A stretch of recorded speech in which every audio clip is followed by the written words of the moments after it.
षष्ठ श्रेणी भाई भौणी मानक विज्ञान कालांश को स्वागत। आज विषय उद्भिदर विभिन्न अंशर गठन और कार्य।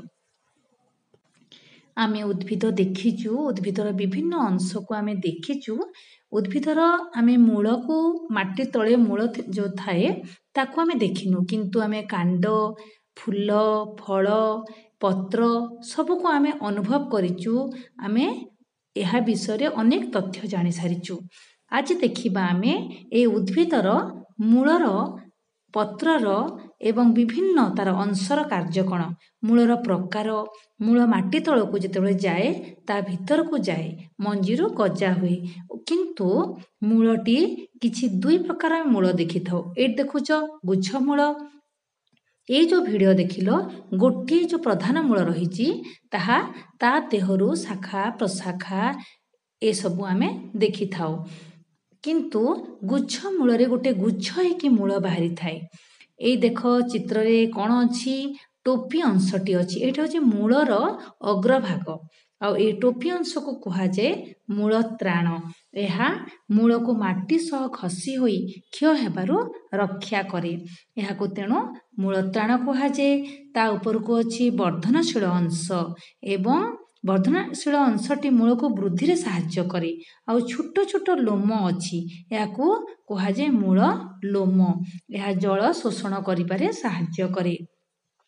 अनेक गछ आमे देखिचु, ताकू देख आमे भाग कराइछि, जेमति प्रधान मूल, मझिटी हेले गुच्छ मूल। एपटे देखुछ गाजर चित्र अछि, एहा होछि भंडार मूल, रूपांतरित मूल। मूल रूपांतरित हुए जोठी खाद्य संचित होई रही थाए। ए दुईटी देख चेरटी, प्रथमटी ला बर गछर चित्र और द्वितीयटी किया गछर चित्र। बर ओहळ भाई भौणी माने देखिथिबो, गछ कांडरू ओहळी तळ तक आसीची एवं किया गछर तळु बाहरी ताको ठेसी देला परी रहिची। तेणु बर गछर मूल को स्तंभ मूल बोली कहा जाए और किया गछर मूल को ठेस मूल बोली कहा जाए। एही प्रकार मूल को कहा जाए आस्थानिक रूपांतरित मूल। ठीक सेहीपरि आमर मूला गाजर क्षेत्र में प्रधान मूल रूपांतरित हुई भंडार मूल होता है। एबे देखिबा आमर मूलर कार्य। मूल उद्भिद को माटी जाबुड़ी धरी रखे, जल खनिज लवण शोषण करे, रूपांतरित मूल खाद्य संचय करी रखिबा सह कांड को दृढ़ भाव में धरी रखे। यह जानिलु आमे कांड, कांडर अंश, प्रकार और कार्य। एबे देखिबा आमे जानिचु गछटी ऊपर को उठिले तार चेर तलकू जाई थाए एवं कांडटी गछ को धरी रखे। ठीक सेहीपरि जिउठारु आमर कोण बाहरे, पत्र बाहरे, ताको कहा जाए गंठी। कांडर जीव अंशरू और दुईटी गंठीर मध्यवर्ती अंश को पब कहती। यह मु आगरू बुझे सारिची। कक्ष जिउठू पत्र बाहरी थाए, कांड पत्रर मध्यवर्ती अंश को कक्ष कहा जाए। एही कक्षरे कढ़ी बा कलिका थाए। एही देख दुई प्रकार गछ, गोटे सबल गछ, गोटे दुर्बल गछ। माने जो कांडटी निजे ठिया उठे, कार सहारा न ने, ताकू सबल कांड कहा जाए। और जो गछटी अन्य उपरे आश्रा हेकरी बढ़े, जेमती कलरा गछ, कखारु गछ, एगुड़िक दुर्बल कांड विशिष्ट गछ। तो जो गछटी आमे जानिचु माटी तले रहीकि फली थाए, ताको रूपांतरित कांड बोली कहा जाए। जेमती तमर अदा, आलू, ओलुओ एगुड़िक रूपांतरित कांड और आकर्षी मध्य रूपांतरित शाखा कांड।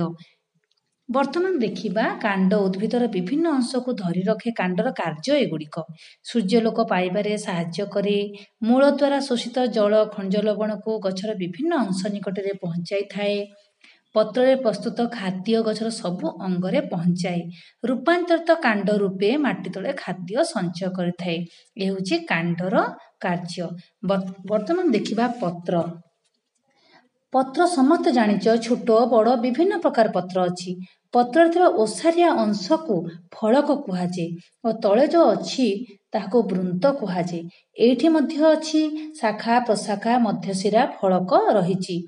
दी प्रकार, सवृंतक, अवृंतक, माने मौलिक पत्र आउ यौगिक पत्र। पत्रक छोट छोट पत्रक विशिष्ट को कहा जाए ପତ୍ରକ। ଆଉ ଦେଖ ମୌଳିକ ପତ୍ର ମାନେ ଗୋଟିଏ ଫଳକକୁ ମୌଳିକ ପତ୍ର କୁହାଯାଏ ଓ ଛୋଟ ଛୋଟ ପତ୍ରକ ବିଶିଷ୍ଟ ମାନେ ଛୋଟ ଛୋଟ ଫଳକ ବିଶିଷ୍ଟକୁ କୁହାଯାଏ ଯୌଗିକ ପତ୍ର। ଆମେ ଏହାର ଉଦାହରଣ ଦେଇ ସାରିଛୁ। ଆମେ ନିଜ ଖାତାରେ ମଧ୍ୟ ଏହାକୁ କରିପାରିବା ଚିତ୍ର ସାହାଯ୍ୟରେ କିମ୍ବା ସିଧା ଭାବରେ ପତ୍ରକୁ ରଖିପାରିବା। ଦେଖ ପିଲେ, ଗୋଟିଏ ସିଧା ଫଳକ କିଛି ଦନ୍ତୁରିତ ପତ୍ର ମଧ୍ୟ ରହିଛି। ତାପରେ ଆମ ମଝିରେ ଯେଉଁ ଜାଲକ ରହିଛି କିଛି ପତ୍ରରେ ତାକୁ ଜାଲକ ଶିରା ବିନ୍ୟାସ କୁହାଯାଏ। କିଛି ଲମ୍ବା ଲମ୍ବା ପତ୍ର ଅଛି ତାକୁ ସମାନ୍ତରାଳ ଶିରା ବିନ୍ୟାସ କୁହାଯାଏ। ତ ଜାଲକ ଶିରା ବିନ୍ୟାସ ହେଲା ଜାଲ ପରି ବିଛେଇ ହୋଇଥିବ ମଧ୍ୟ ଭାଗରେ ଫଳକରେ, ଆଉ ସମାନ୍ତରାଳ ପତ୍ରକ ସମାନ୍ତର ଭାବରେ ଶିଖା ଗୁଡ଼ିକ ରହିବ। ଏ ମଧ୍ୟଟା ହେଉଛି ମଧ୍ୟ ଶିରା। ପତ୍ରର ବୃନ୍ତ ଅଗ୍ରରୁ ଗୁଡ଼ାଏ ଶିରା ବାହାରି ଆଗକୁ ସମାନ୍ତର ଭାବରେ ରହେ, ତାକୁ ସମାନ୍ତରାଳ ଶିରା ବିନ୍ୟାସ କୁହାଯାଏ। ଏଇ ଯେମିତି ସିଧା ସିଧା ଭାବରେ ସମାନ୍ତର ଭାବରେ ରହିଛି। ଆଉ କିଛି ଜାଲକ ଶିରା ବିନ୍ୟାସ ଜାଣିଲୁ ଆମେ, ଆଉ କିଛି ଆମେ ଜାଣିଲୁ ସମାନ୍ତରାଳ ଶିରା ବିନ୍ୟାସ। ଜାଲକ ଶିରା ବିନ୍ୟାସରେ ଆମ୍ବ ପିଜୁଳି ତମର ଯିବ, ଗୋଲାପ ଯିବ, ସମାନ୍ତରାଳରେ ଏ ଧାନ ବାଉଁଶ ଗୁଡ଼ିକ ଯିବ। ତାହେଲେ ଆମର ପତ୍ରର କାର୍ଯ୍ୟ ମଧ୍ୟ ରହିଛି। ଆମେ ଜାଣିଲୁ କାଣ୍ଡର କାର୍ଯ୍ୟ, ଆଲୋକ ଶକ୍ତି ଦ୍ୱାରା ଖାଦ୍ୟ ପ୍ରସ୍ତୁତ କରି ଅମ୍ଳଜାନ ଛାଡ଼େ। ପତ୍ରର କାର୍ଯ୍ୟ ଏଇଟା।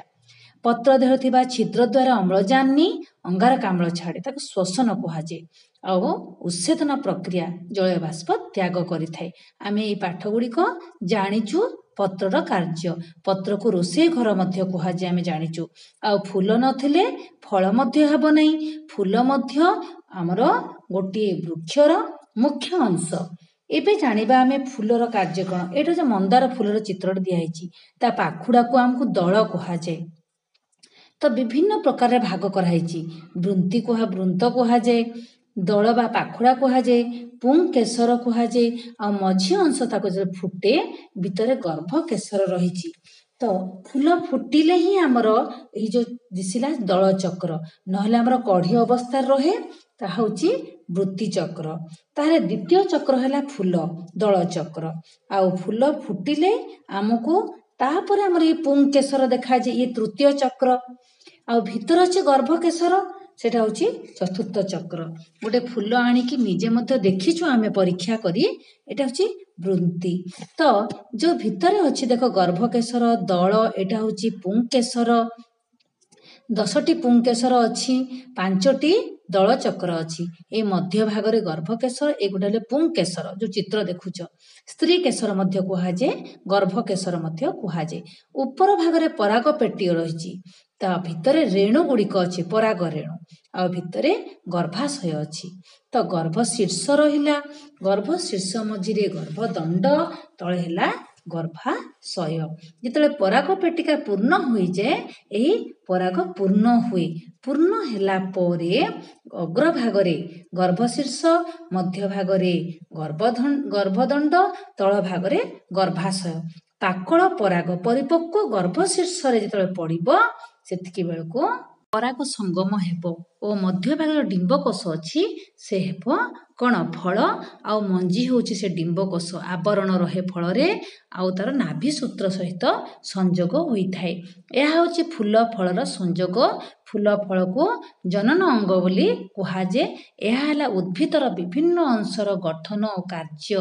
ଏସବୁକୁ ନିଜେ ମଧ୍ୟ ପଢ଼ି ତାକୁ ଚିତ୍ର ସାହାଯ୍ୟରେ ବୁଝିବା।